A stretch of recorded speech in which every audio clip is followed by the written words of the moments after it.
Good morning, students.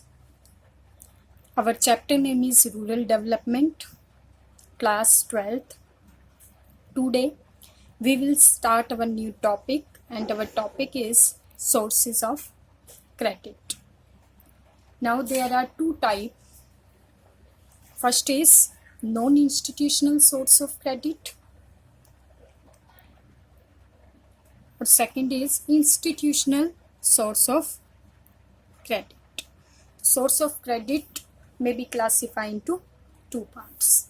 Now, the first point is non-institutional source of credit.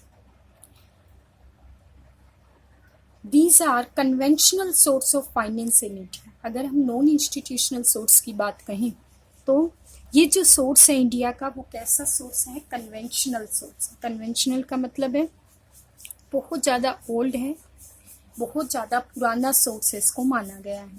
They include, इस source के अंदर किस किस को इंक्लूड किया गया है? Money lender, landlord, trader, farmer, relative etcetera. In person को हम किस में? नॉन इंस्टीट्यूशनल सोर्स के अंदर इंक्लूड करते हैं। ठीक है।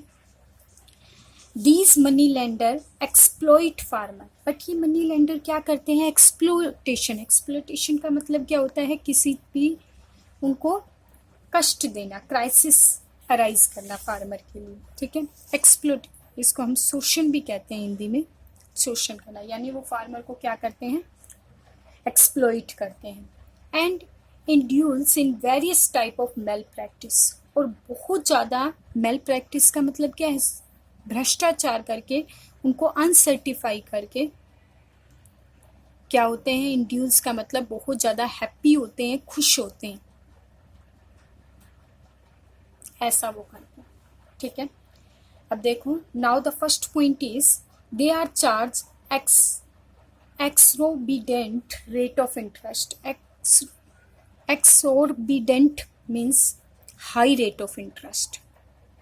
ठीक है, यानी एक रेट से ज़्यादा, जितनी नॉर्मल रेट होती है उससे ज़्यादा वो रेट ऑफ इंटरेस्ट फार्मर से चार्ज करते हैं।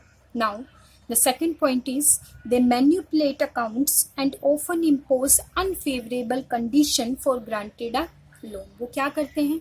अकाउंट्स के अंदर मैन्युपुलेशन करते हैं, धोखाधड़ी करते हैं और अनफेवरेबल कंडीशन अराइज करते हैं for granted a loan, loan को ग्रांट करने के लिए। Like forcing the farmer to sell their produce at a low rate. क्या करते हैं?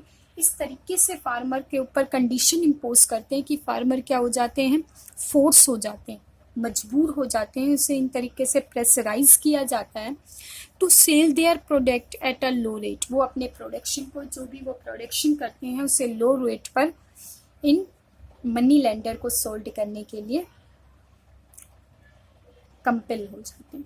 ठीक है, तो क्लियर हो गया नॉन इंस्टीट्यूशनल सोर्स। अब हम बात कर रहे हैं इंस्टीट्यूशनल सोर्स की। इंस्टीट्यूशनल सोर्स क्या कहता है? These are emerging source of finance in India. इसको एमर्जिंग ट्रेंड कहा गया है इंडिया का।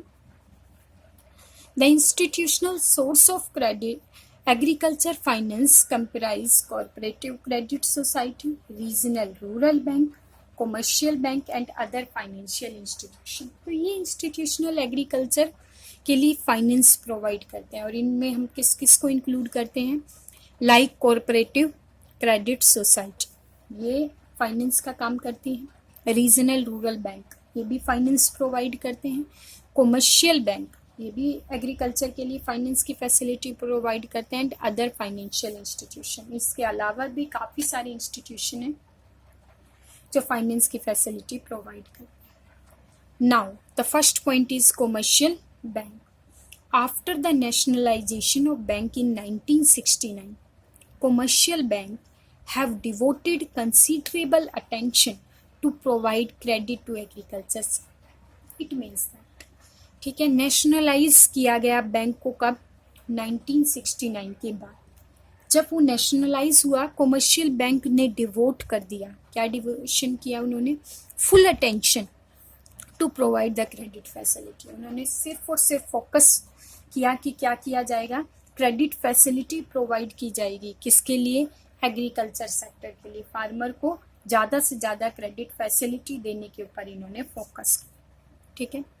Now the second point is regional rural bank in India were initiative in 1975। India में इसको कब लाया गया, कब इनिशिएट किया गया, 1975 में, and were set up of regional rural bank act 1976। Initiate हुआ 75 में, लेकिन इस एक्ट को इम्प्लीमेंट कब किया गया, 76 में इस एक्ट को सेटअप किया गया, इम्प्लीमेंट किया गया। The main aim of this RRB, अगर इसका पर्पस बताएं, RRB means regional rural bank, इसका मोटिव क्या था, एम क्या था, is to extend credit to small and marginal farmer. ये भी बैंक क्या काम करता था, जो छोटे छोटे फार्मर थे, मार्जिनल फार्मर थे, उनको क्रेडिट फैसिलिटी प्रोवाइड करने का काम करता था। Rural artisan to save them, ताकि क्या किया जा सके, जो रूरल आर्टिस्ट थे उनको प्रोटेक्ट किया जा सके, उनको सेव किया जा सके। The clutch of money lender, जो मनी लेंडर की पकड़ में थे, क्लच का मतलब जिन्होंने मनी लेंडर को पकड़ रखा था, क्लच कर रखा था, उनको रीजनल रूरल बैंक ने क्या किया, प्रोटेक्ट किया, सेव किया। Now the next point is cooperative credit. The main object of setting up of cooperative is to provide credit to the farmer. इसका मेन जो टारगेट था कॉर्पोरेटिव का, वो क्रेडिट फैसिलिटी प्रोवाइड करते थे, किसको, फार्मर को क्रेडिट फैसिलिटी दे रहे थे at low rate of interest. और जो रेट ऑफ इंटरेस्ट चार्ज किया जा रहा था वो minor see rate of interest वो चार्ज कर रहे थे, and liberal the farmer from the clutch of money lender, जो मनी लेंडर की पकड़ से कहीं ना कहीं बहुत उन्हें लिबरल बना दिया, प्रोटेक्ट कर दिया। Now the last point is State Bank of India. It was set up in 1955. इसको कब सेटअप किया गया, 1955 में स्टेट बैंक ऑफ इंडिया को सेटअप किया गया with the focus of rural credit. और इसका भी मेन टारगेट क्या था, रूरल पीपल को क्रेडिट फैसिलिटी प्रोवाइड करना था। द गवर्नमेंट रियलाइज दैट, यहाँ क्यों सेटअप किया गया, क्योंकि यहाँ गवर्नमेंट ने रियलाइज किया that rural credit need could not be meet by cooperative credit society, कि ये जो रूरल क्रेडिट की नीड है वो सिर्फ और सिर्फ कॉर्पोरेटिव सोसाइटी से फुलफिल नहीं की जा सकती, ठीक है। अलोन, अकेला क्रेडिट, ये कहता है कॉर्पोरेटिव क्रेडिट सोसाइटी इनकी नीड को फुलफिल नहीं कर सकता। That commercial bank should play a important role, इसलिए किसको सेटअप किया गया, डिफरेंट टाइप के कॉमर्शियल बैंक को सेटअप किया गया, ताकि वो क्या कर सके, जो रूरल पीपल है उनकी नीड को फुलफिल कर सके, उनको सेटिस्फाई कर सके। इसलिए उन्होंने स्टेट बैंक ऑफ इंडिया को सेटअप किया गया, लाइक SBI का मतलब क्या है, स्टेट बैंक ऑफ इंडिया, इसको सेटअप किया गया। और ये कब सेटअप किया गया, 1955 में किया। और इनका मेन पर्पस क्या था, लो रेट ऑफ इंटरेस्ट पे ज़्यादा से ज़्यादा क्रेडिट फैसिलिटी प्रोवाइड करना, ठीक है। तो ये हमारा टॉपिक कंप्लीट हो गया। टॉपिक था सोर्स ऑफ रूरल क्रेडिट। दो सोर्स पढ़ लिए हमने, इसमें एक पढ़ा नॉन इंस्टीट्यूशनल सोर्स और सेकंड था इंस्टीट्यूशनल सोर्स। आई थिंक ये टॉपिक आपको क्लियर हो गया होगा class. Thank you very much.